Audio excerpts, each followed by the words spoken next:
So this obviously broke. And it didn't take much to break it either. And this part's okay for now. It hasn't broken yet, but it doesn't look like it's very good quality material. Not if you're using it for something serious, especially if your life depends on it, or if you're carrying a weapon on it. I really can't recommend it. If it's for something quick and easy, maybe. For like a costume, but not for a holster. Right here, this is what they gave me.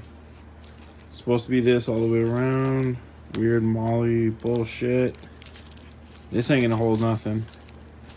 This will not save your life.